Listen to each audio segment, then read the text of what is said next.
Now today, friends, we find that we've come to this 20th chapter, verse 18. Last time we saw the giving of the law, that is, the part of the law that we call the moral law, the moral code, the Ten Commandments. Now, he's not through by any means, because in the next few chapters, in fact, through chapter 24, why, we have social legislation. And then we have the instructions for building a tabernacle, and Leviticus, the service of it, and that's all part of the law. All goes in one package, by the way. Now I'm reading verse 18. And all the people saw the thunderings and the lightnings and the noise of the trumpet and the mountain smoking, and when the people saw it, they removed and stood afar off. And they said unto Moses, Speak thou with us, and we will hear, but let not God speak with us, lest we die.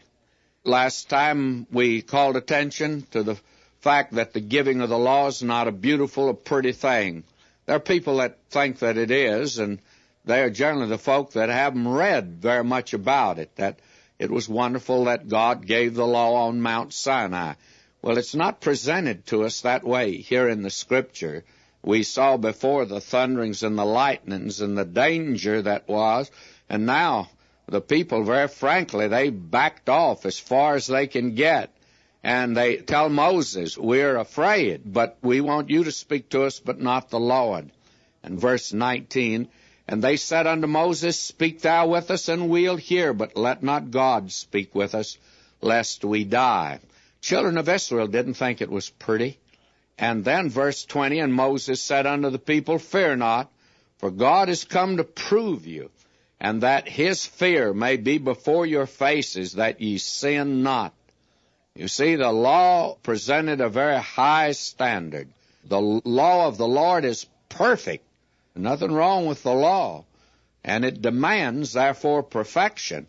And friends, if you're not prepared to give perfection, you better get on some other kind of standard, a basis, than saying you're saved but keeping the law. Because if you're not perfect, you won't make it. The law is perfect. It demands that.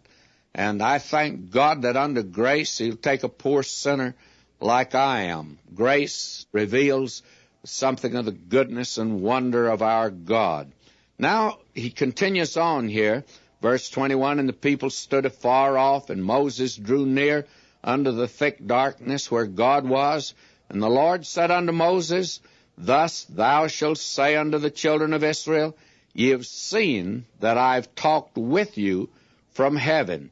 Ye shall not make with me gods of silver, neither shall ye make unto you gods of gold. Now this is very significant and important thing. Why did God appear in just this way unto the children of Israel? Well, the reason, I think, is quite evident, and it's simply because he wanted to impress upon them that he is the living God, and that the idols around them, and they were idolaters, we'll find that out later, that down in the land of Egypt, all this business of worshiping the creature rather than the Creator, and he's now probably coming closer to these people than he'd ever come before. That's very important here to see. Now we come to the mention of the altar here. God gives them the commandments, and along with the commandments, there's given an altar. Altars for sacrifice. This is the same thing you have in your bathroom. You have a mirror, and underneath that mirror you have a basin. The mirror reveals that you have a smudge spot on your face, and down beneath is a basin, and you wash your face with the basin. And so there is the mirror. The mirror is this law of God, reveals his standard. But the law is perfect. Man's not perfect, and it reveals that smudge spot. But thank God there's a basin down there, and that's the purpose of the altar. That altar speaks of the cross of Christ and the blood that he shed. Now, notice the instructions concerning this altar, because, again, this is the altar they had used before the tabernacle was made, and it was apparently an altar that everywhere they journeyed, they made one like this. They couldn't take this one with them. The one in the tabernacle was one that could be transported. Now I'm reading verse 24. An altar of earth thou shalt make unto me, and shalt sacrifice thereon thy burnt offerings and thy peace offerings. Now, there's no sin offering here. Why? Well, we'll not get to that till Leviticus, because there could be no sin offering or trespass offering until the law was given.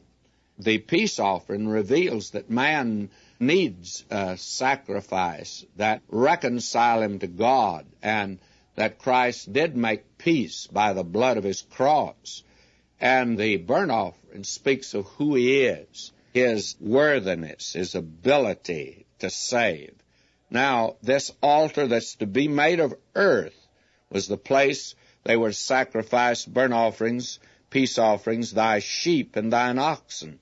In all places where I record my name, I will come unto thee and I'll bless thee. So obviously they made an altar everywhere they went on the wilderness march until the instructions for the tabernacle were given.